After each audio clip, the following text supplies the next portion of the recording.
Assalamu alaikum, everybody. You might not know this, but this is take number 2. Nabil started dying laughing in the first one, so we figured before we start. So if you see us laughing a little bit, that's why. My name is Zan Joffrey. Thank you guys so much for tuning in to another Infallible Wisdom podcast. Big shout out to Heather, aka Halal Games, for being the first host. Thank you for everybody who, our first guest and co-host, I guess, really. And for those of you who actually watched that podcast, I know it was a long one, I think 55 minutes, something like that, but people seem to like it, so alhamdulillah for that. Today I have here Nabil Zadi and Hassan Adi, aka Professor. I don't think Nabil has any nicknames besides Bill, which only your friend Bills, which only Ahmed Ali calls him. So if you're watching this, please stop. So I'll give them a minute to introduce themselves, and then we'll talk about what the purpose of this podcast is and what we want to cover here. And then, we'll just get into it, have a discussion.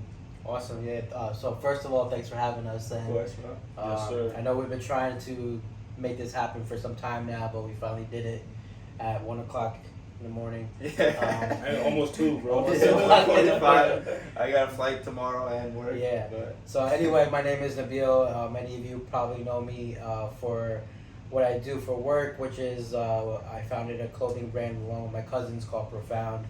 I've known ZJ for quite some time through Astana and Zara. We probably got closer in our friendship over the past 2 years or a year or so. And same thing with Hassan as well. I think the both of us started to get closer in recent, literally. Well, I remember when you first showed up at it, I sounded like, this seems like a nice kid. I should talk to him, be friends with him. It seems like he has no friends. Next thing you know, Nabil turns out to be Nabil. Yeah, so I think we've always seen each other in passing, but it's great that we're all in this room together now and doing this. And big shout out to Nabil for hosting us. We're recording this in his secret den, so appreciate it.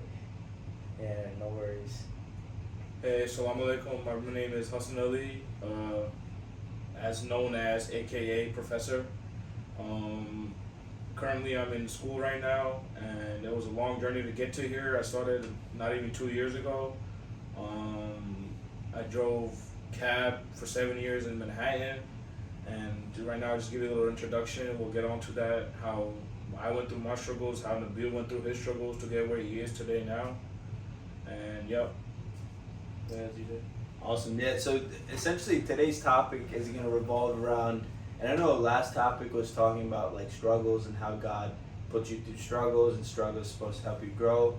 But we wanted to kind of share more personal stories related to that, and more specifically how struggles in your life are meant to be there for a reason. They're supposed to help you grow, right? I know in the last podcast we talked about like when you're working out, your muscles literally tear and they rebuild themselves, and that's the only way for you to gain strength, gain muscle, etc., right? Things have to go bad, quote unquote bad, or cause some sort of uncomfort in your life for you to actually grow from them. And we might not realize that in the moment, that what we're going through is going to help us grow into who we're supposed to be in the future. Really in the moment, it's something that we're really struggling with, and sometimes we lose faith, sometimes we lose hope. But hopefully in our conversations today, we can see and take lessons from our lives that the stuff we go through, no matter how bad it can be, things always get better. And it's only when you look back after you've grown from what you went through that you could really appreciate what God put you through to make you who you are today. And only by looking back do we realize that the future struggles we go through, we should really be thankful for them in the moment and say alhamdulillah for whatever we're going through, no matter what it is, because we know it's for our betterment, right? Whether it's spiritually, physically, mentally, materially, whatever it might be. So that's the crux of what we were going to talk about today. Being that it is Infallible Wisdom podcast, I did want to share a specific quote or hadith from Imam Baqir alayhi salam that kind of relates to this and sets the stage for this. He says, and I quote, "God arranges hardships for the faithful servant like the traveler who arranges presents for his people. Likewise, he protects him against the worldly temptations like physicians who protect their patients." So kind of what we learn here is that God really arranges our hardships on purpose, right? Just like a traveler who gets presents for his family, friends, whatever it might be, He does it out of love for them. He does it out of excitement. He wants them to be happy with whatever he's providing them with. In the same way, God gives us hardships out of his love, because he knows without it, we're not going to reach the next level that we need to reach to gain nearness to him. So I think that's a super beautiful hadith to start off with. And then I guess we could just dive right into it. Anyone want to go first, talk about anything that's top of mind for them? With this topic in mind, I mean, we could talk about each individual experiences, kind of go back and forth, whatever it might be. I have a couple in mind for myself, but I'll open up the floor to you guys, see if anything's top of mind that you wanted to... No, I think it's good to also start with like the foundation of what you just read. And I say this a lot too, like in our conversations, that personally what I like to do is when I'm reading something or learning about something, I like to reflect on the purpose, right? Yeah. Mm-hmm. So it's, you know, obviously, I know a lot of debates that I have with people who are even like non-believers of God. They say that, you know, how can there be a God when there's so much challenge or so much wrongdoing in the world? Yeah. So you have to reflect on that. And, you know, the answer to that is actually there in the Quran and all our teachings, that this dunya is basically designed to challenge us, you know, for, you know, the ultimate goal, which is heaven. Yeah. Yeah, I think that's a great point. Right? So, like, so the purpose of challenges is, like you just read, is like, you know, to basically like test us. Exactly. Like this dunya here is for a test. So Yeah. I know you can speak a lot more about that, and you can as well. And we could start talking about our personal tests. But if you kind of shift your frame of mind to look at challenges as tests, that's basically designed to happen Yeah. from God, I think it makes everything more clear. Yeah, I think that's a great point, because like if your focus is on this life only and you look at it in a vacuum, yeah, like things are terrible. The angels even questioned God himself. They're like, why are you creating this being who's going to cause so much issues in the world? Yeah. God said, I know what you do not. And then they realize, yeah, you actually don't. And or that they actually don't know what God knows. Right. And like to your point, this life for us, what, 70 years max? Yeah. You don't know, like, you know, we hear stories of, you know, my mother boss and others who passed away much younger than we thought they would ever I pass have away. so many friends, man, Yeah. that pass at a young age. Which begs the question, like, are we being unjust when we're saying, why is God challenging us or doing this, when really we can die when we're 2 years old and we would never have the ability to ask those questions. So like, those kids didn't get the chance to ask that question.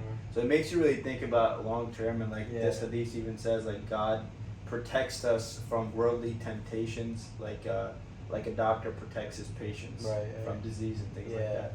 Like if you attach yourself to a temporary thing, you're only going to get temporary results. So I think it's beautiful that you reflected on that. I think also like a recent example, because, you know, alhamdulillah, I am a new father, and I reflect on like a lot of people say, and maybe you two, both of you have heard this as well from others, saying like, you know, I don't want to bring a kid to this world. Yeah. Like I've seen that on the comments, people always say that. Yeah, I'm not ready, this, that, and the third. Yeah, or like, why would I bring a kid to this, you know, messed up world? I don't want to have kids. Yeah, so like I always like disagreed with that, because, you know, well, basically the purpose of this dunya is not just, you know, just enjoyment. Just enjoyment and just like, hey, like there is a purpose of why God created this dunya how it is, and why these challenges, which we'll get into, why they're placed in everybody's life. Everybody has a unique challenge. Yeah. I'm sure we'll dive into that more, but just want to touch on that, because you're talking about the foundation, like some of the underlying, you know. Yeah, one of my friends, when you were talking about how like God tests us, and how like people that are non-believers ask us like, oh, why does this happening? Why is this happening? One of my friends, he's like borderline atheist, and he was questioning like, oh, if God was this and all this, like the all-knowing and all the most graceful and the most helpful and the most forgiving and the most caring, why is there kids in Palestine, Yemen, going through these certain things that they go through? And it's like, you know, God says himself, God knows best. These are tests. This life is not everything, man. Yeah. It's like, I always say this. I actually read this quote, but since a kid, I always thought this kind of like when you die, it's really when you wake up. Yeah, exactly. Yeah. And I think there's so many hadiths that speak to that. Yeah, and then personally, bro, like I never even read a hadith, but just one day in my mind, I'm just thinking like, yo, when you die, it's really when you wake up. Exactly. Yeah, Which is pretty crazy. Yeah, and like, I feel like everyone's life is so complex. Right? For example, you brought up Palestine. Why are they going through what they go through? It's not God who's doing that. It's the No. people who are being unjust on them with the power that they have. They're imposing that on them. And like, I had this conversation with an atheist in school too. Like, they brought up why there's so many like injustices in the world. I say, well, for us, that's why heaven and hell is so important. It's like you can do what you want in this life, but it's you doing it. In the afterlife, you come ask God about justice, and He'll show you how just He is. Right? That's right. Like, so I think that's a great foundation, and there's just like, so the topic you were talking about earlier is like, why bring someone into this world when it's so much happening? Like, I think the answer to that question is also very beautiful, and I feel like it's a whole nother podcast. But yeah, like, we could. That's a whole. Yeah, like Imam sure. Ali says, contentment is wealth that never diminishes. But it's not contentment from worldly things. It's contentment with God and the acknowledgement of God and knowing God and having the opportunity to know Him. For us, alhamdulillah, we have the Ahl-Bayt and the beauty that they teach us, right? And like the supplications that they have. Right. Like for me, no matter how crappy the world might be, if I have their supplications and I have that connection with God, Oh yeah, it keeps like you going. it literally keeps your warm heart, Yeah. right? And like that's enough to be content in life, right? So I mean, other folks might not get that if they don't have a Ahl-Bayt. But yeah, I think that's a great foundation to jump into kind of what we want to talk about and how this really comes to life in our lives. Right? And even Imam Ali says too, he's like, this world is a husband that has a new wife every single day. Yeah. So it's like, it's like a test. That's man. true. Yeah, and this is I definitely didn't quote it word for word. Yeah. But that's basically what he was saying. And there's a lot of hadiths that speak to like the volatility of this world. Yeah, And for sure. And how it changes. Some days it's for you, some days it's against you. Like, why would you love something like this? Like even prophets, family, and God's close people went through hardships that we can never even think about. Exactly. Like Imam Hussein went through Karbala. He didn't complain about why am I going through And this. he's only Imam Hussein because he went through it. Exactly. He kept his faith. Exactly. He wouldn't have that status that he has without it, and without him being tested with everything he was tested with. For sure. So yeah, I mean, I think all these are a lesson to us that you should really have conviction in God no matter what you're going through. If you don't have that, build it. God is a beautiful, beautiful, I don't know, thing, I guess, because He's not human. And the more that we understand Him, the more we'll both love Him, fear Him, and have hope in Him. And that's from a hadith too that we won't get into here. But specific to our lives, right?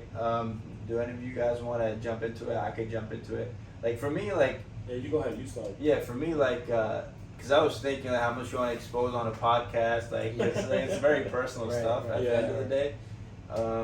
But I think something that really built me is like growing up. And we were just talking about with your wife, with you too. Like growing up, everyone goes through family struggle. Oh yeah. Like so, whatever form that might come in, and whenever you see your loved ones disagreeing with each other, or doing things that they shouldn't be doing, right? Or you hear things that you shouldn't hear.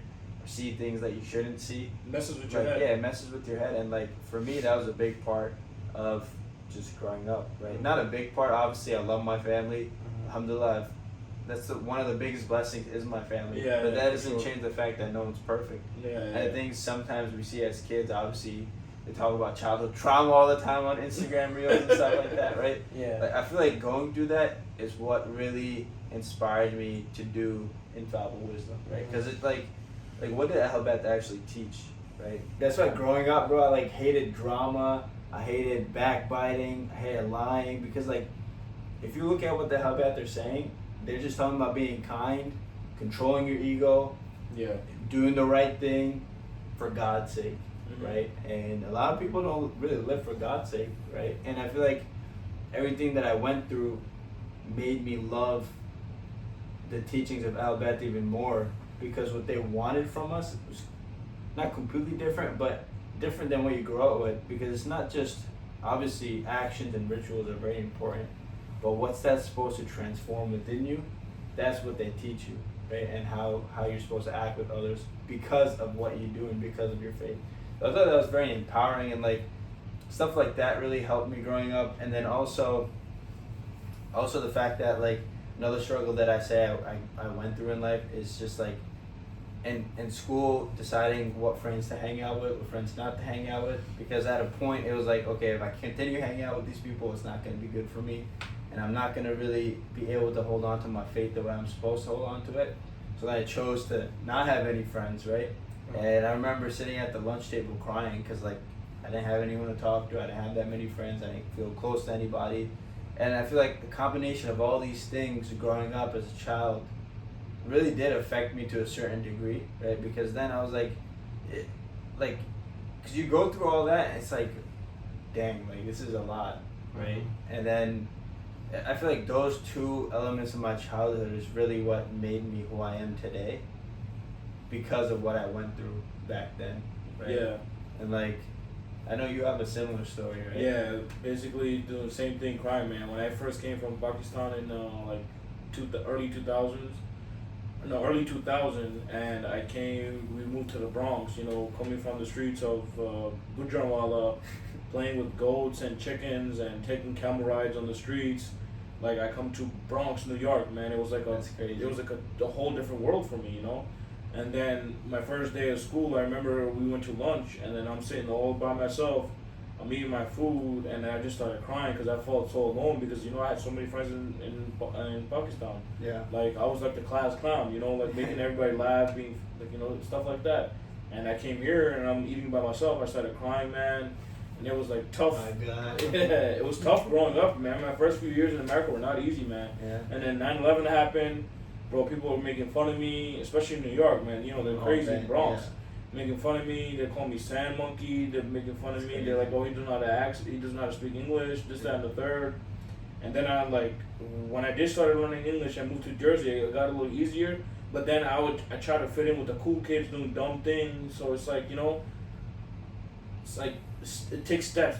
There's so many different types of struggles, man. I think that was my first struggle, was trying to fit into the American society moving on from my society that I grew up in Pakistan. Yeah, bro. I mean, that's no easy change. I know my dad talks about he came here with $20 in his pocket. That's crazy. And that's the struggle that he went through, right? Yeah. But I feel like your struggle is similar to my struggle in a way where you just like don't seem to fit in, or you're trying to fit into something that you don't belong to. Yeah.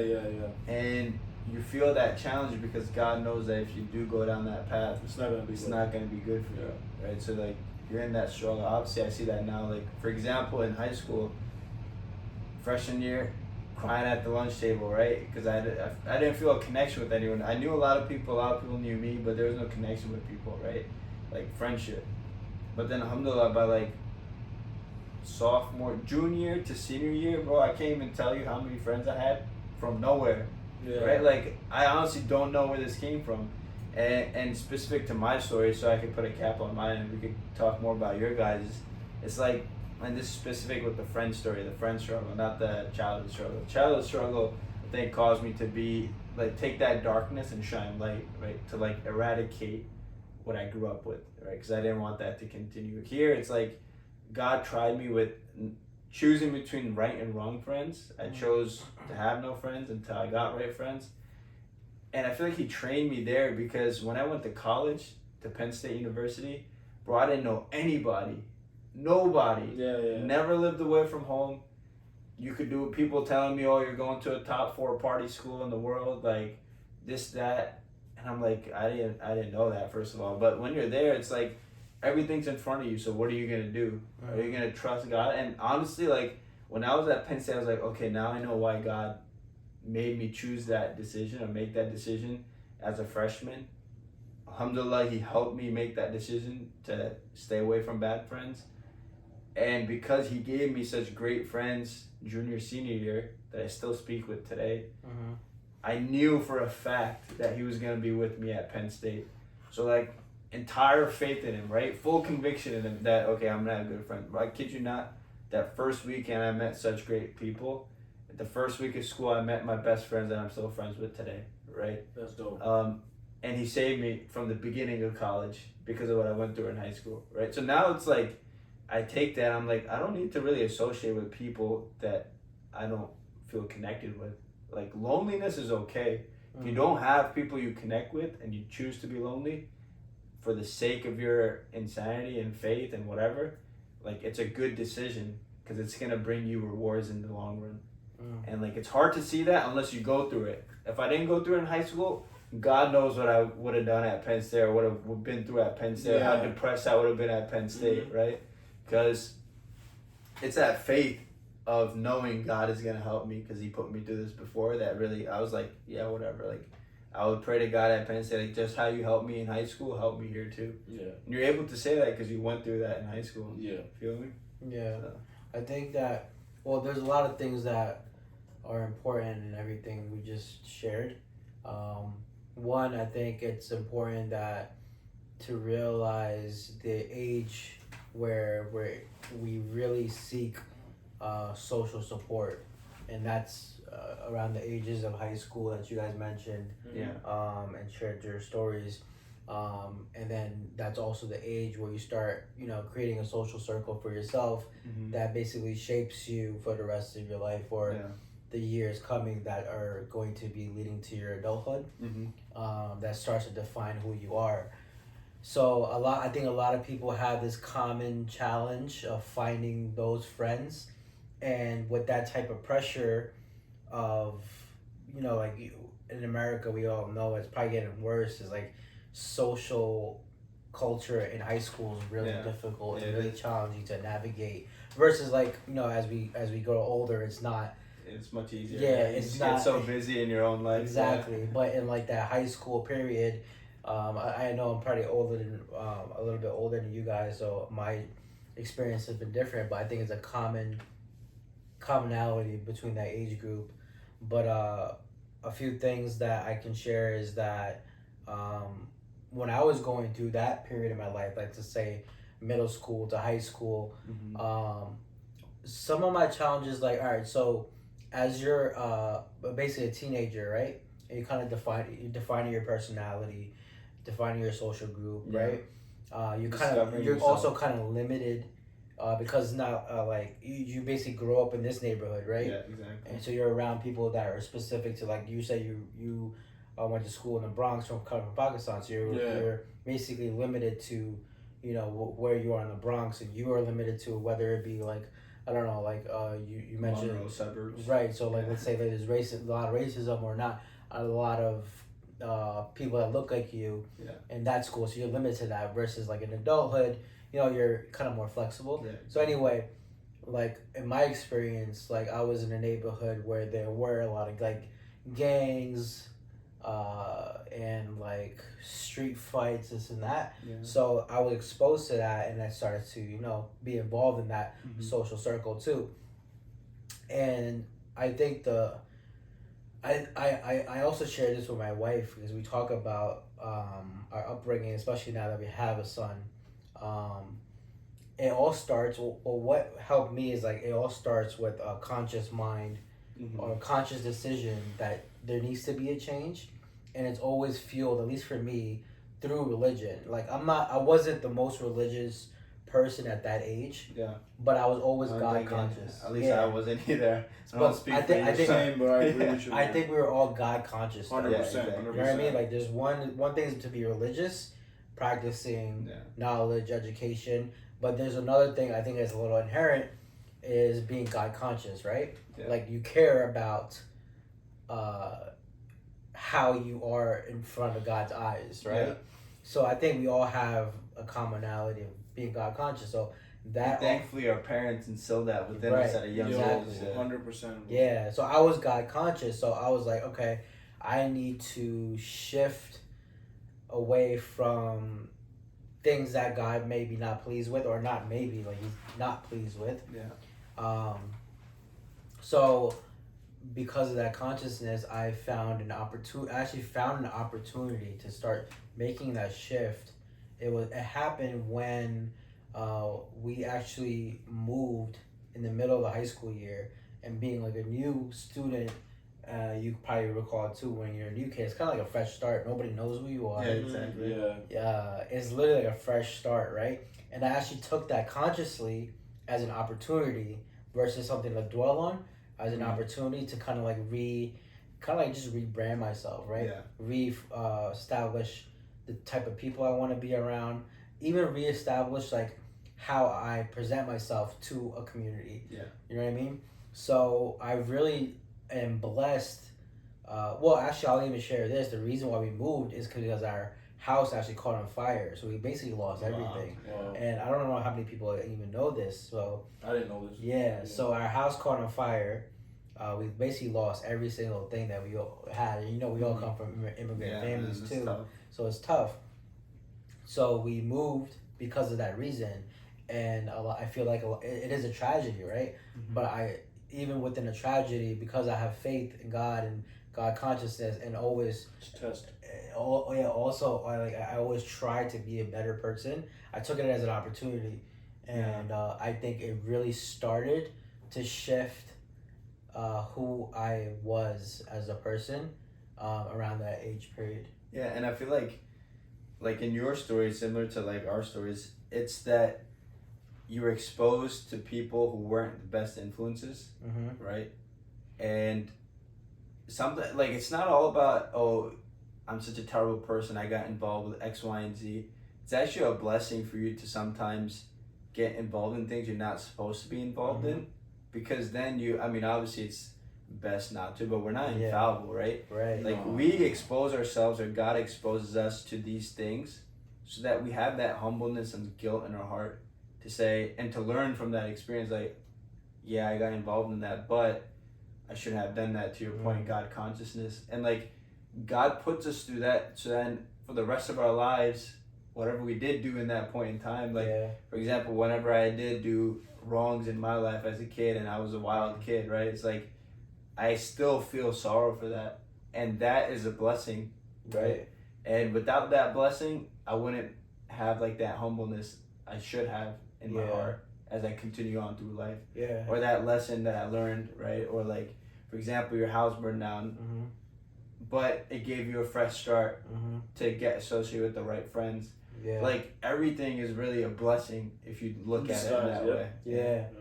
No, that like reflecting back, it's like so many years now, but I still remember like literally like consciously like, okay, this is a new opportunity. I want, like, the thing is, like, when in high school, you kind of like establish, or that age group, right? You kind of establish your identity, and you're kind of like stuck because we're talking about like, like we're limited in where we are. And we're also stubborn as young kids. And you're stubborn, so it's really hard to just like switch your identity or your like your group of friends. It's not like you could just like, it's so easy to just leave that group of friends in high school. So,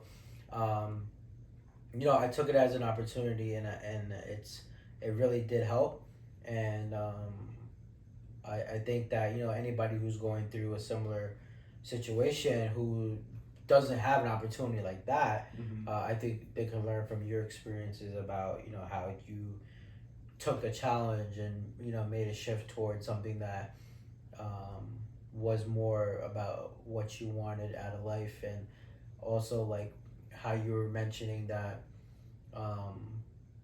like all these bad things or challenges or hardship also made you a better person, right? Yeah. I know it's 100%. a cliche. I know it's a cliche thing to say, but even if I look back, like having that exposure, like you said, exposure to these negative things, everything that's positive in my life is because I was exposed to those negative things. Yeah, exactly. And I think it's the same thing for you. A lot of good things come from being. You have to go through the dark to see the light. You have to go to the bottom to really enjoy the light. So, yeah, dude, and it's like you always have two options in life. Even if you do make mistakes, God's the most merciful. And I feel like it's such a beautiful thing that God presents himself as Rahman and Rahim, because that invites us to come back to him. Right? If he was like, I'm going to punish you, we'd be afraid to come back to him. But because he's so open and forgiving, like, it invites us back. So when we do go through these hardships, it's like we're coming back to somebody who has his arms open for us. I feel like that's something that's motivated me too. It's like I can feel bad for what I did, but I know that God's gonna accept me for who I am and what He's putting me through. You just need to have faith. Yeah, I think the biggest lesson was, everything has to be a conscious effort, right? Yeah. Like you can't just let things just fall onto your lap and just go with the flow. Like lead your God consciousness to make the decisions that are gonna lead you towards the right path. Mm-hmm. So to give you a further example is like when I was in that state of consciously trying to make a change in my social circle, I actually recall me basically like, all right, now I need a new friend circle outside of just high school, right? I actually consciously tried a stronger effort to have a better relationship or a longer lasting relationship with other Shia people at Astana Zeta. Yeah. Mm-hmm. So that was also my first step, was like I need more religious, like Shia religious influence in my life. Yeah. And more peers in my life. And so it was like a conscious thing. One of my first friends, like that I you see people at the masjid and that's all you see, that's the only place you see them. One of the first friends was like Ali Sheikh for me, right? Okay, nice, yeah. He was like one of the first friends that I keep in touch with outside of, and then I started building a friend group around that. But it was that consciousness of like, I want to have more friends that are part of this religious faith that I believe in. Even at that age, like I think all three of us, we have strong faith and that God consciousness. So that's what led me towards that consciousness. And I think it's like God who puts that in your head too, right? Like what you go through with our parents' upbringing and what they teach us. It's like God is always guiding you along, like saying, "Hey, you should probably do this, not that." And that's probably that God consciousness. And I feel like there's two options for us. It's either we experience the darkness and we get engulfed by it, but I feel like if you have that God consciousness and that love, and you're raised with those teachings that we were raised with, if we take the second route, is no matter what darkness we go through, we only want to emit the light that we learn from it. And like as a young age, I was like, I don't want to replicate this or repeat what I'm experiencing. So when I see somebody, say at Astana, who is new or might not have that many friends, it's like I'll constantly go up to them and introduce myself and try to be friendly with them because I know what it's like, right? And like if there's disagreements and arguments going on, like I hate that, right? So I'm gonna do my best to try to bring some sort of like positivity, understanding between the people. And I feel like the same goes for all of us. Like whatever we go through or went through, we try to prevent that from happening to other people, based on like even just doing this podcast and sharing these personal stories with people. Yeah, you're absolutely right. So we get into like personal. Yeah, bro, go for it. Yeah. You wanna go? Talk about what's it like. So I think my biggest struggle and test was like working. When I first started, I was like 19 years old, man, and I started. I wasn't like I graduated high school. I didn't know what I was doing. I was chilling with the wrong people. There was like I grew up in London Terrace, it's a very ghetto place, and the kids Winding Woods. Yeah, the kids I grew up. Yeah, you were near me. You were in Sale. It's like right by it, close Parlin. I was in Parlin, so I used to, when my first job was Dunkin' Donuts. I always worked, man. Since I was 14 years old, I was working at Dunkin' Donuts. Awesome. Whatever. I used to come home at like 3:00. Then I would go to work at like 4, and then work until 10, and go to school the next day. I was working 5 days a week. I would come home, when I would get my check, I gave it straight to my mom. Wouldn't even keep anything. The only thing I would keep is my tips. And so that's, even though I might have messed up or done wrong and not do good in school at that time, I always made sure to help my family. And then the biggest struggle was when I graduated high school and I started hanging around with the wrong people, started doing dumb things. And then thank God, Ahl Bayt is always there to protect you, and Allah is always there to enlighten you and open your eyes to like what's really going on. And it's crazy to say that one day I was listening to a song, and it was like talking about like how he loved his dad and he passed away or something. And we were on a long drive, and then I realized, we grew up in a 2-bedroom apartment, 7 brothers and sisters, And my dad drove cab for like 20 something years, and then I'm like, man, what am I doing, bro? Like, I'm not going to school. I'm just working at Walmart. Even though I'm helping my family out, giving all of my money to them, I got to do something better. I'm getting older. So at 19 years old, then I like, I'm like, my dad drove cab for 25 years. I got to do something about this. And then I went and got my license. And then I started working out when I was like 19 years old, bro. Working 70, 80 hours a week. But my first year was not easy, man, because I'm like, bro, what did I get myself into? Yeah. But what kept me going was like, yo, my dad did this for 20 something years. He raised 7 children, and now it's up to us, to do what we gotta do. What's up to me, because my older brother was in school, my younger brother was too young to work, and all my sisters were already married and they got their own family, own kids, doing what they gotta do. So I'm like, it's my turn to act like the man of the house. And then I started working, taking care of the house. I worked for like 2 years, and I told my pops, like, yo, that's it, you don't gotta work no more, just retire. And that first year was very tough on me. And then I realized one day this lady comes in my car. She's like, how old are you? She was drunk. It was like 2 a.m. It was like an older lady. She's like, how old are you? I'm like, I just turned 20. She's like, oh my God, what are you doing? Why are you working cab? What are you doing? I'm like, I'm trying to help my family. My dad's getting old. My brother's in school. I'm trying to help them go through school, so they don't have to work as much. And she's like,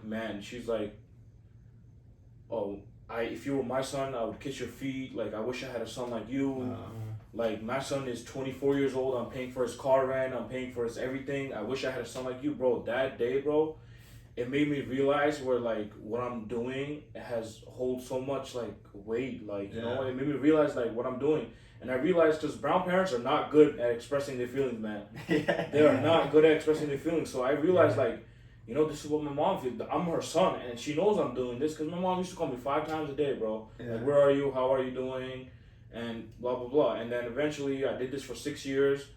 70, 80 hours a week. It was super tough, but I did it. My older brother became a doctor, and my younger brother is right now in dental school. And without these two, I don't know where I would be, because they kept me going. Yeah. And Ahl Beth kept me going, because they went through struggles that we can never even think about, such as Imam Hassan.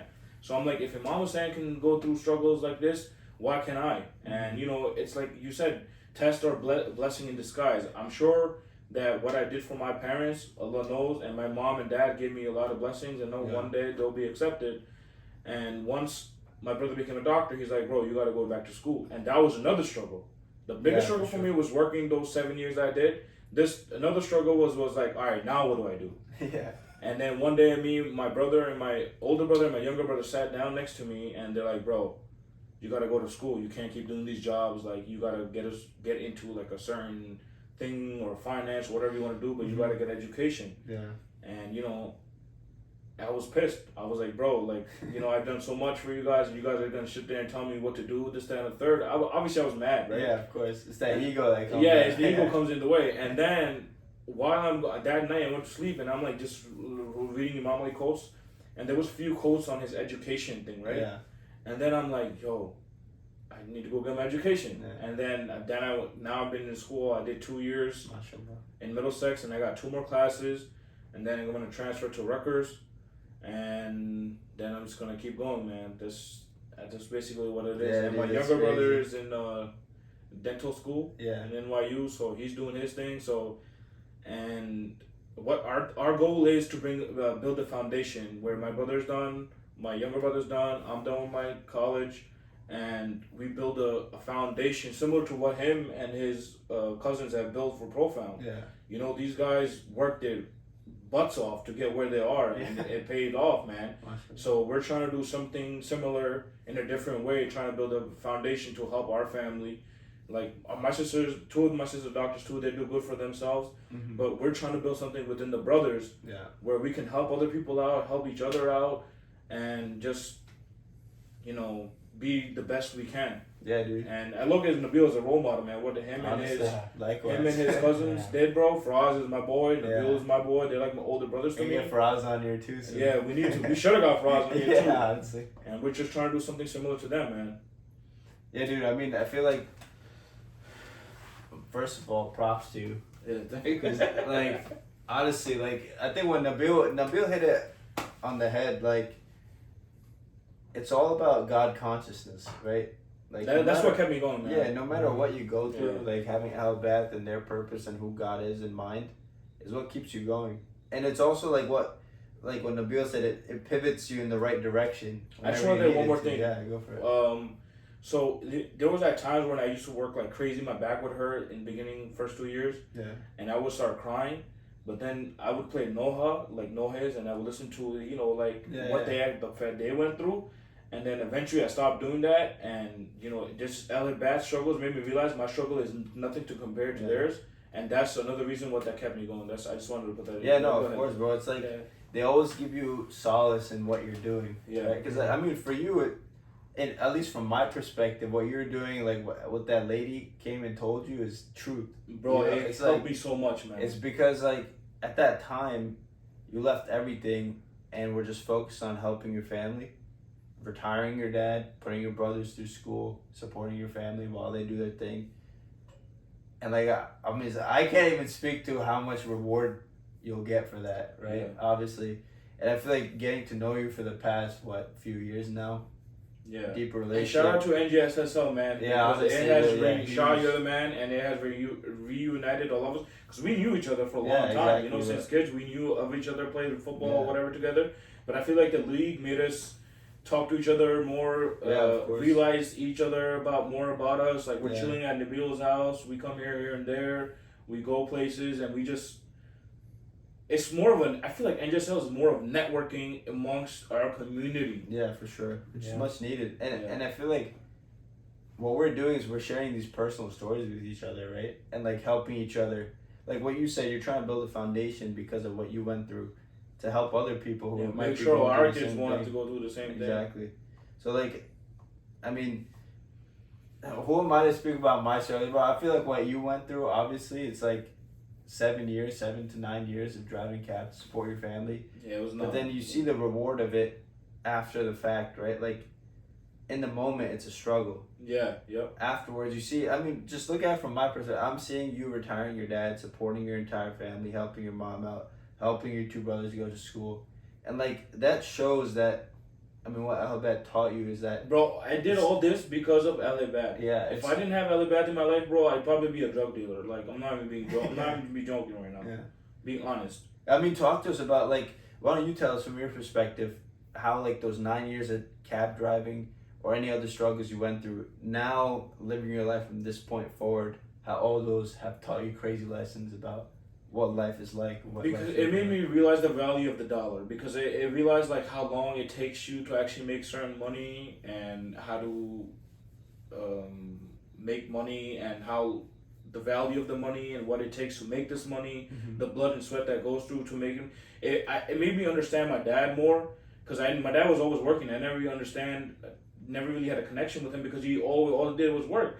And I always had a good connection with my mom. But then when I started driving cab, I realized what my dad went through, and it made me more of a man. Like, yo, like, this is crazy. And I feel like everything happens for a reason. Because I wanted to go to college too, but then I realized my dad, he can't do this no more. So I feel like if I went to college at that time, because I was stupid and immature, if I went to college at that time, I definitely would have been I don't think I would have been doing good. I wouldn't have been as motivated because I was young and I can act like, oh, I have time to go. I'm still young. Yeah. Now I'm like, yo, I'm 28 years old. Well, now I'm 29 now. But when I went to college, I was 28. And I was like, yo, I don't have time to bullshit no more. I have to get my stuff done. At first I was nervous, but then my first semester, like, I got into studying. My memory was getting back to me, and then like my study habits, my brothers helped me out because they're middle school. Yeah, exactly. They helped me out. So it's like you said, it's a blessing in disguise, man. It turned me into a man. It made me more mature, and it changed me a lot because what I went through, it changed me a lot. Just made me more of a man. Yeah. I mean, I love you said. Now looking back, if you had gone to school, bro, you realize that you 100,000%, bro. I would have been doing dumb stuff. I'd been flunking, failing. I wouldn't have cared. And I think just the first week of driving cab, man, made me realize. Honestly, the first day, damn, bro, easy. This is 12 hours driving in Manhattan, bro. And then sometimes you gotta deal with racist people and stupid people. Where do you think you're trying to jip them off because you're stuck in traffic? Yeah. In my head, I'm like, man, me being stuck in traffic is bad for me. I want to drop you off fast as I can so I can pick up somebody else. Exactly. And you gotta just deal with all this stuff, man. And it just made me turn more into a man, bro. Yeah. I think for a lot of immigrants or like first generation Americans, like the poverty level of the poverty experience from immigrant parents is a common thing that people experience. Like you, obviously, props to you. You know, you came and supported your family at such a young age, and you worked really hard to achieve that goal. And you know, mashallah, I feel like you do make your family proud. Yeah, they respect me a lot. My brothers, 100%. I know for a fact, my two brothers Mazar, respect me. Cat, if you're watching this, bro, better put some respect on it. Nah, I know, bro. I'm just kidding. They show me so much love, man. Yeah, They dude. always help me out. support Honestly, me. mashallah, like, just looking at his character and what he did for his family, if you look at his brothers and his sisters too, amazing people, mashallah. Goes credit to both your mom, Yeah, 100%. you know, Bro, my mom blessings was. to her and Fatah to her, Yep. and then also his dad. My mom didn't have. I don't think she went past 8th grade education, and my pops didn't go through. I think he went to like 10th grade, and he's like, look at me. I have like 4 children that are doctors because he said that he always helped people. He helped his family. He always helped the needy. He never saved money in his life. Never had savings account. And he said, I pray to Elibat every single day, Elibat, and Allah Mia, like, make my family respectful. And he did a hard earned money, like halal money. Yeah. And this is the struggle that he had. Now he sees his family and his daughters and kids. Mashallah, he has 10 granddaughters and grandsons. Wow. I have 10 nephews and nieces. Yeah, And amazing. they're all they live a good life. They don't have to work like how we went through. And my dad's like, I don't care about money. This is my wealth right here. Yeah, my family, my daughters, everyone is doing good for themselves. And that's it. Like, you know, some people who are millionaires try so hard to get their kids into like med school. I know stories that like where kids had money, they go to med school, they can't do it. Yeah. You know, we didn't have money to pay for med school. Like my sisters went through. One of my sisters went from Pakistan, so my dad took care of that. Yeah. And then my other sister's husband, God bless him too. Like he took care of my sister, and now she's taking care of him. So it's like a cycle where you gotta scratch your back, I scratch your back, you scratch my back.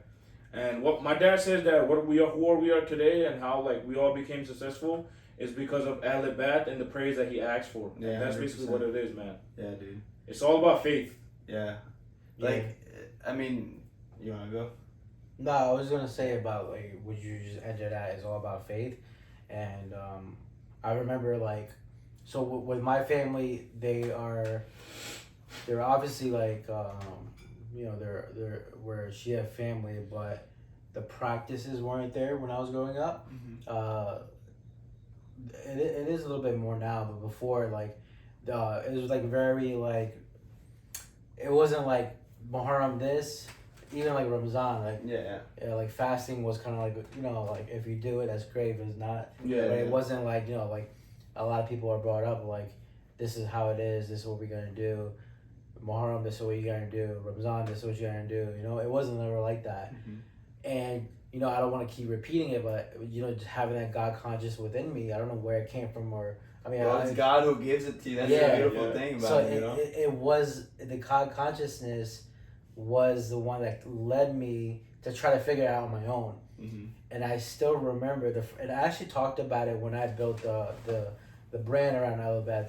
I talked about the story, and I very almost like very clearly remember I was looking up. It was during Muharram, and I was looking up the story of Karbala. Like you all obviously you've been hearing it, right? Yeah. But you know, to read it on your own time It's and do crazy. your independent research. Yeah. I was literally in class during school, during classes, like I read it and read. This is when phones finally came out and the internet. I literally started reading it and got sucked into it through my own like curiosity, through my own passion, through my own like desire to learn more about the Elevate. And then I remember the moment when it finally clicked, right? Like where I'm like, I remember I paused and I'm like, wow, like just the story. I mean, like the story, the essence of the whole story of what happened in Karbala, and that was an exact moment and this is like, I don't know, like 15, 20 years Yeah. ago. Yeah, I still remember that moment. Like That's I had like a pause, Yeah. and I was in class in my desk. I had a pause, and I just like spaced out, and it just like I was just like, wow, The truth hit you. yo, honestly, Yeah. bro. That's sick. And even like, going down to like, like my parents did their best to teach me, but just like how we were talking about, like, they were hustling, right? Yeah. My parents were both working class people, so they're just busy trying to just support their family, and I respect that. Yeah. And that's what they had to do. Yeah. So yeah, they didn't really give us like the Sunday school, this and that, right? So bro, even like down to like learning how to pray namaz, this and that, I had to. They helped me, but I had to figure that out on my own, and it was like through my own research, like down to the same basic stuff, and down to like deciding that I should start fasting. Yeah. And now it's to the point where even within my own family, I was the first to actually just eat strictly halal food. Like before, like we used to eat like McDonald's, this and that as a family. Like it wasn't like I was saying earlier, it wasn't my family wasn't like like super strict about it. Yeah. And it's just back to that God consciousness that was in there, like you said, like God probably put it in me. Yeah. I was the first one in my family to start eating just halal, and that's amazing. And I remember, and the thing is, what's it. crazy is like, a lot of Muslims that it seems like it's like normal, right? Yeah, it is. It's like some people will make fun of you if you eat halal. So think about this, like I'm like I don't know how old I am, but let's say like I'm 18 or 19 years old, and there's times where this is brand new for my family. There might not be something that's halal or very limited halal options in my fridge. Especially at that time. At your own home. Yeah. So think about like that challenge of like trying to keep your faith and trying to move closer to God and try to do these. Not saying like if you eat halal you're a Muslim. If you're not a Muslim. I'm not saying that. But I was attempting to do more things that to get closer to God, closer to my religion, and it was a challenge because within your own house, in your own home. That's tough, bro. And then even like I'll be eating those chicken nuggets. I was bro, and I was like I had got my license at the time. I was the only one in my family going to madrasas. So because we had a different. It's a beautiful thing. Yeah, bro. Yeah. Our parents were like, so all Elibat is everything this and that. And it's kind for him to like just come out of his own way, because usually you learn this from your parents. Exactly. Right. Yeah. Like this is Thursday night. Respect that my a dad's lot. still like Thursday night. Yeah. And like. So I didn't have that. Yeah. They got closer now, but during like you probably catalyzed. It's possible, but like bro, I literally remember like I was the only one going to majlises in my family, and that's why a lot of people. I remember also as a younger adult, most of the community knows each other through parents and like our Sunday school or something like that. Mm-hmm. Like a lot of people just didn't know who I was. Yeah. Like, that's probably why I was like, I need to be friends with this guy. I was literally like the only person in my family, my immediate family, going and attending, and it was again like that consciousness and desire to learn more, and like that moment of when I really understood what happened in Kerbala. Yeah. Was that like it's beautiful how that's like. Kerbala is really like Hussein is the ark of salvation, Yeah. Talk about your struggle with like how you built where you are now, like with your. Well, before you get into that, I did want to touch on something that you said that even for us in our upbringing and his upbringing, I feel like the thing that is the difference is when you take action on your own to learn what you need to learn. Yeah. Because like for me, that didn't happen. Like I knew a good amount with the way I was raised, but until I took my individual effort to try to gain knowledge myself, which was in college when I was challenged by others and like my knowledge was actually tested. That's when like the faith actually increased, right? Because like I think it's important no matter what environment you grow up in, you got to take the effort and you have to go out and seek that knowledge. Otherwise, like.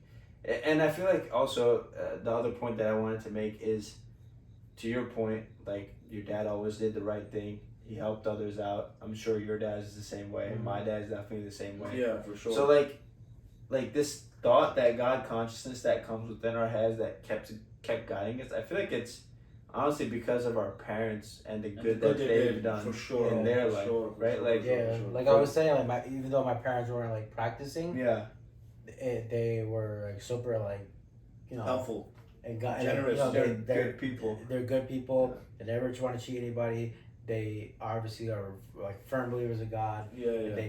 They promote that in the house. Honestly, They're just not. honestly. They're not just as the most practicing people. There's actually there's a hadith in here, and like everything that they talk about is like, yeah, action is important and it's necessary, especially wajibat, but if it's not changing who you are, it's like, what's the point, you know? And like there's a specific hadith that where they talk about Islam is like laws. It's like laws of what's halal, what's haram, how you should get married, this and that. But faith is action. Like faith is a part of Islam, but Islam is technically not a part of faith in a way. So I feel like even if we're not practicing entirely, we have that God consciousness and we have that faith in Him. Mm-hmm. That's really our pulling force, and I feel like that only is within us because of the faith that our parents have, and no, for sure, and like the good that they do to others, and that's why it's so important for us to do good to others, because it's gonna impact our kids and their kids and how they're treated and how our families are respected. You know, like my dad and mom, mainly seeing my dad like all night just reading supplications, all night sharing supplications, like. I'm like, yo, I'm not gonna remember anything you're telling me, but I feel like a big reason why we do have our I Have Infallible Wisdom or the book is because of their efforts, right? Yeah. To stick close to their faith. To even bring kids into this world on the west side of the world, like, and to raise us in a way where we're close to our faith is no easy feat. I feel like a lot of that God consciousness and good that comes with them, whatever they see, is because of their struggles. Yeah, I think you have to make your own effort. I think it's always important to be conscious of your effort. And like I said, like everybody has their own challenges. I'll tell you, like before, my dad never hardly ever prays or anything. Now he prays every day. Yeah. Like he probably had something in his life that shifted him towards it. Exactly. Right? Yeah. Just like how I don't know, I can't pinpoint exactly what it was, right? But that curiosity and that passion always kind of like led me towards that direction and closer to God. And to be honest with you, it also like, you know, once you like learn the whole picture, you know, I do have a lot of shortcomings in terms of like knowledge goes and like some other practices goes, right?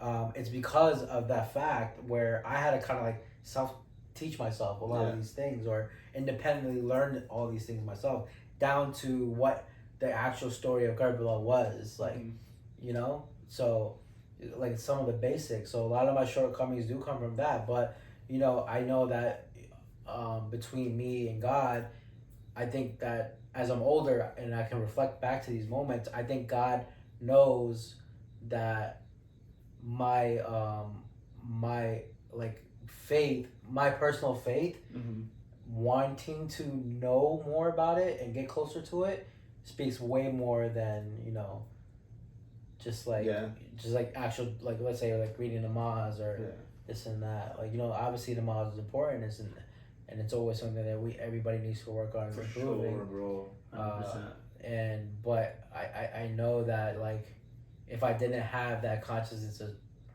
you know, learn more and the curiosity, like even till to this day, you know, I have some books over here that I read and share even on like my socials, where I'm constantly learning about the religion because I still have so much to learn, because I didn't have that support to teach me per se at my and I feel like that journey for knowledge is always there, right? And I was watching a reel of this lecturer who said, like, even if you intend to do good, like how you're saying, I want to learn more, like you're getting a lot of benefit from that as well. Like, even if it doesn't come to fruition into action, you get a lot of benefit for just thinking good things. Oh yeah, 100%. Because your thoughts essentially lead to action eventually, right? Yeah. So like, it's crazy if you have a bad thought, like you won't get like bad deeds for it. Exactly. But if you have a good thought, you get good deeds for it. It's Yeah. crazy. Yeah, I read about that. Yeah. And then like, I think to your point too, it's like something that plagues our communities is judgmentalness. Oh god. Right? Like if you're not if you're walking into a majlis wearing all orange, right? Or if you're like me, bro. Like, remember one day I was working and I totally forgot about there was like Bibi Sakina's majlis, and I got out of work and I was wearing all an orange Puma Tech, all orange, right? LaMelo suit. So I'm like, bro, I gotta go to the majlis. And I was hesitating because I'm like, I know people are gonna talk, people are gonna look at me crazy. But then what I told myself is like, usually I would have something like in my trunk where I can switch out or something, wear a black shirt or something, but I didn't have nothing. I checked. And then I'm overthinking this. Why do I care about what somebody else thinks? I'm like, in my heart, I know that like God knows my true intentions is not to go show off. It's to go and learn and give my pursa for Ahl Bad and Allah. Yeah. And I went there, and then I walked in, and ZJ looking at me and smiled at me. I'm like, this guy. And I sat down. I wasn't judging, though. I know what everyone else is saying. Exactly. I sat down, bro. This one uncle kept looking at me the whole time, bro. Like, come on, bro. Like, just because I'm wearing something orange, like, you don't know what I went through today. You don't know why I'm here today. Exactly. Bro, like, you don't know my true intentions, bro. Come on, man. And, like, I wanted to, before you go, I did want to share that, like, I think just from sitting here and talking about our individual journeys, right? Like, we all went through stuff, did things that, like, probably, we're not infallible. At the end of the day, no one's infallible. So we all went through things and did things that people watching who are probably more pious than us are like, oh, they're so bad, like, why'd they do that? But at the end of the day, like, I think this exemplifies how different and complex everyone's journey to God is. Yeah, for sure. And, like, God doesn't forsake anyone. Like, he was always in Nabil's head, guiding him along the way, right? He was always in my head, telling me not to make friends with certain people and be lonely. Like, God wants us to go to heaven, right? And he wants what's best for us. He doesn't care what we've been through. He cares what we make of it. And, like, the sad thing is that God is like that, but people want to drag you down, and people want to think that they're better than you. So, like, a huge... Like, one of my favorite hadiths, I think, from Imam Sajjad is like, if the thought ever comes to your mind that you're better than someone, think along these lines. Like, if they're older than you, know they've had more time to attain good deeds. Yes, I know this. Then know that they've had less time to attain sin or to do sin. If they're the same age as you, know that you know of your shortcomings, but you don't know of their shortcomings. Like, certain people, right? They're like, oh my God, he smokes, or he drinks, or she drinks, or he smokes. Oh, and then they're like, oh yeah, I pray 5 times a day. Like, why does... Bro, I promise you, there's people out there, I even know, but I don't want to talk about them, but I know personally people that do drink or that do smoke, that give more sadaqah than these people that pray 5 times a day. They won't never ever talk about somebody or backbite about somebody. And these guys that's praying 5 times a day, every time you see him, he's talking shit about somebody.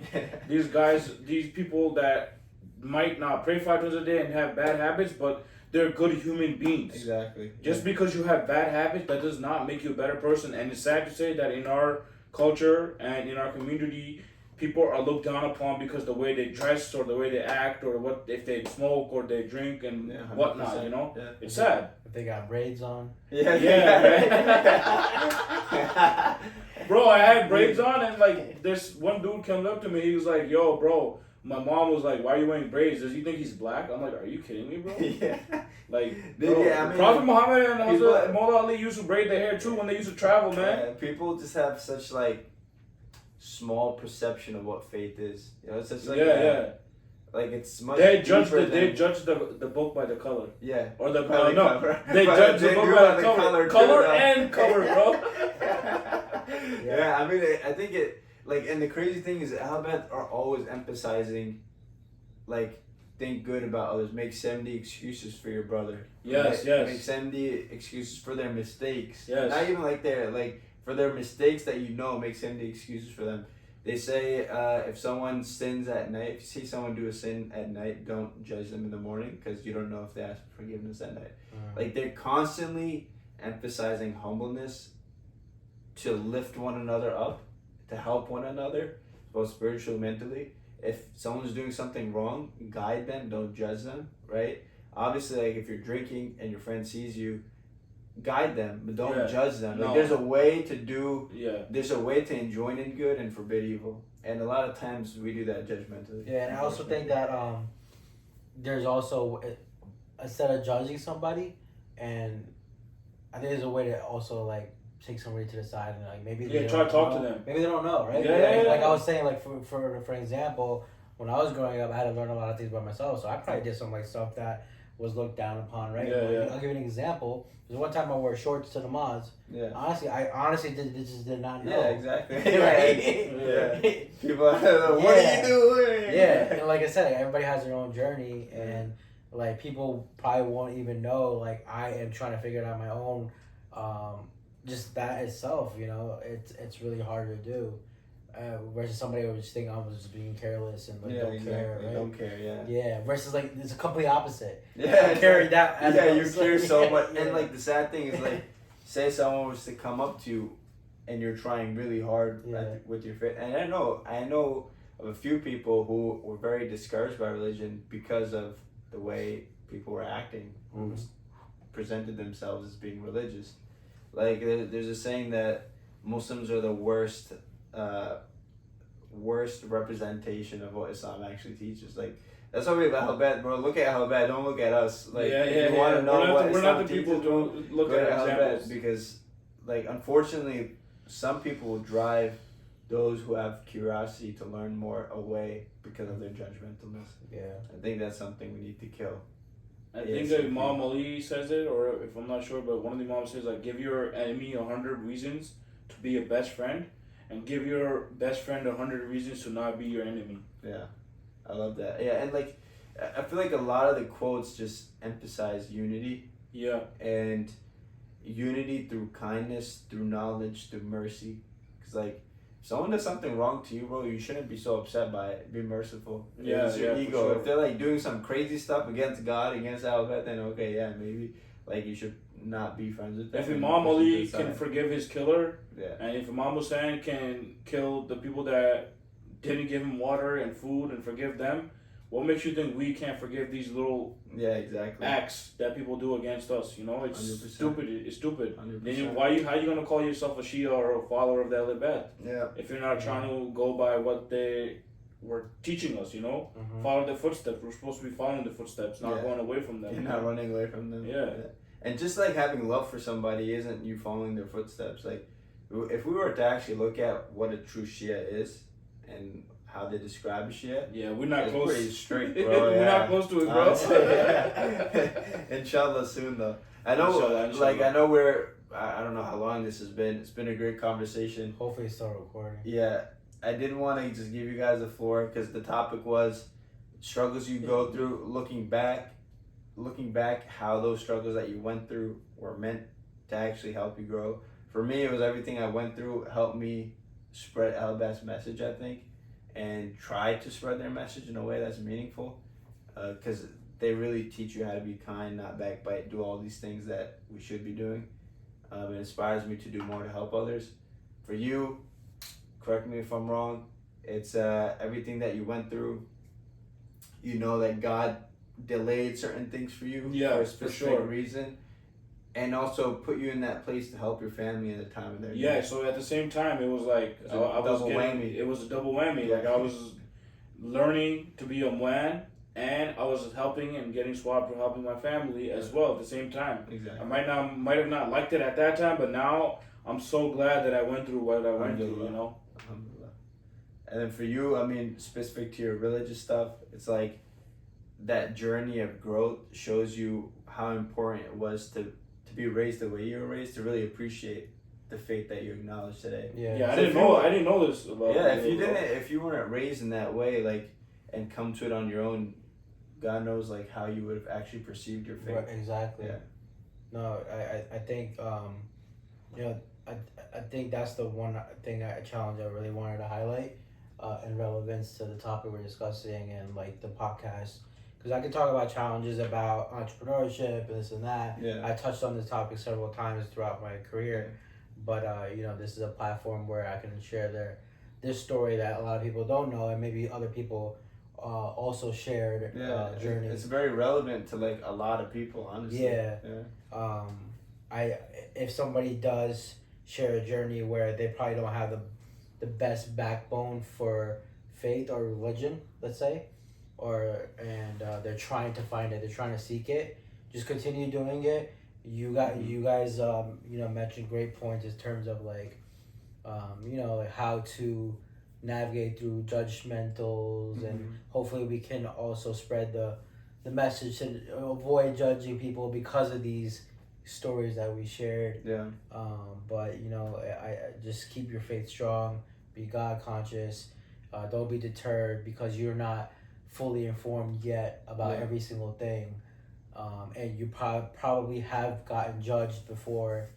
For example, like wearing orange, getting braids, or like even myself, the way I might have dressed, and me being in like fashion and like streetwear fashion, you wear different.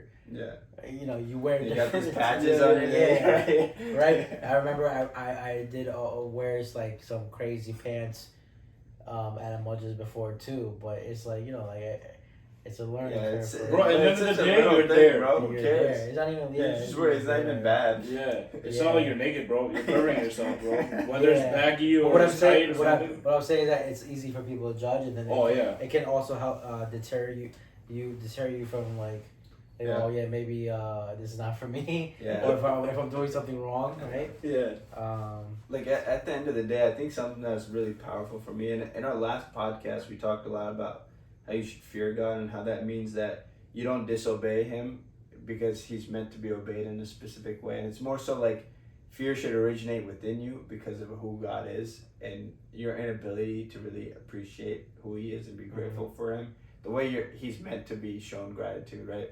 But I think it's something that I've also learned is, for those of you watching who might be struggling with faith or whatever it might be, is like God actually, the relationship with God stems from love through and through, right? Like the Imams say, love is greater than fear, and love is more powerful than fear.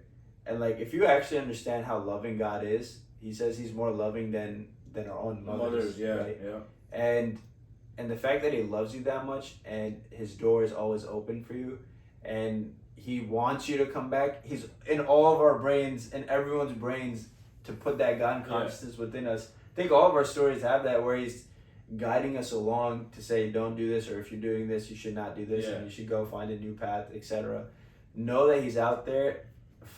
Really gain knowledge of God and why you should love Him. Highly recommend Supplications of Al-Beth, because they'll teach you who God really is and the love you should have. And then from love, you gain fear and hope, right? Mm-hmm. Because then you'll fear Him because you don't want to do wrong to Him.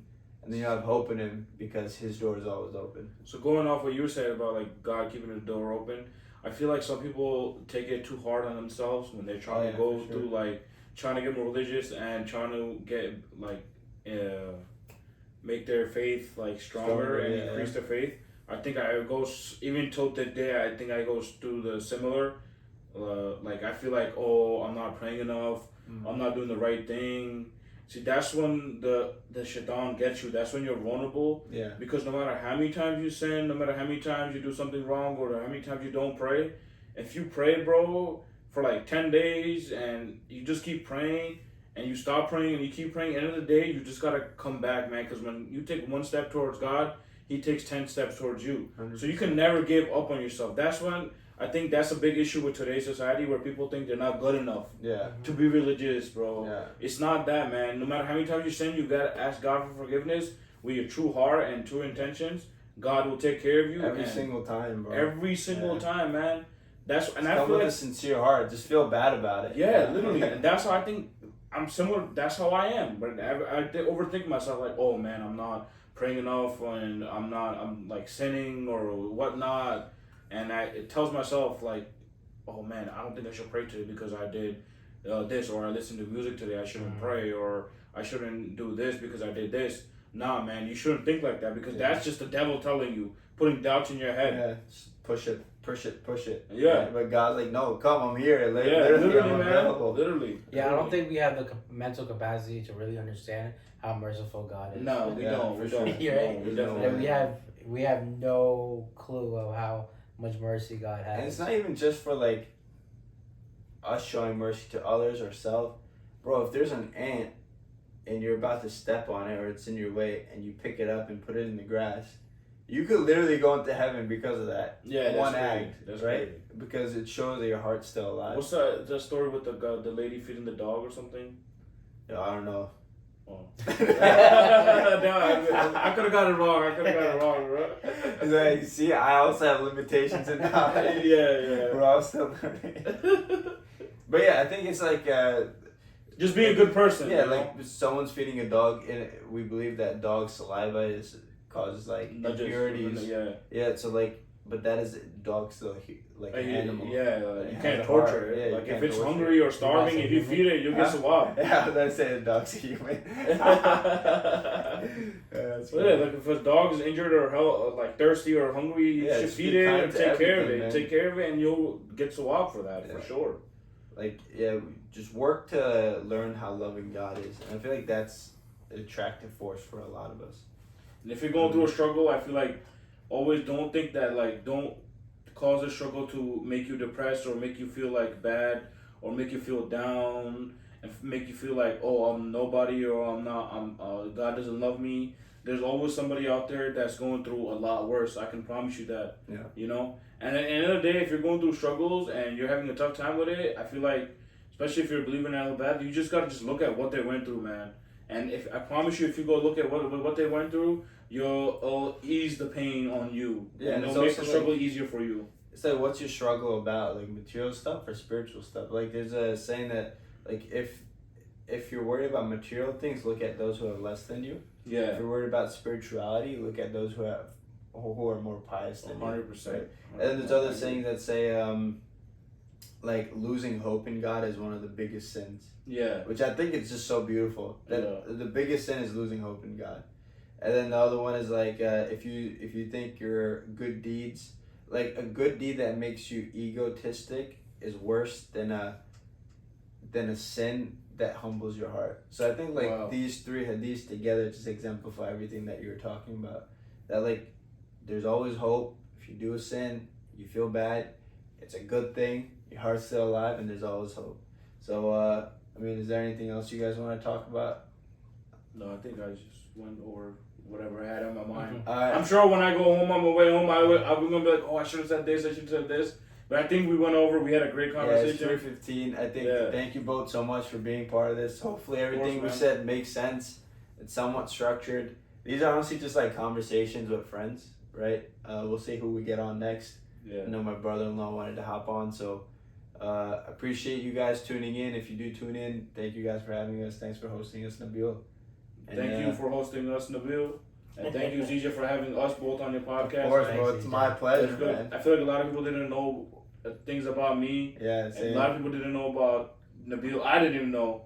And we didn't know about you. So it's a good platform to help people understand. Exactly. Like, it's okay. You know, we're there. There's other people going worse struggles than you are. Yeah. Just keep your head up and don't give up and keep your faith going. Yeah, I think it's also important to be empathetic towards people because you never know what they're going through. Yep. Yeah. Don't judge people, man. Help Don't be people, judgmental. man. Just help people. Lift them up. If you Yeah. think you're better than someone, help them up and bring them to your level, whatever that level might be.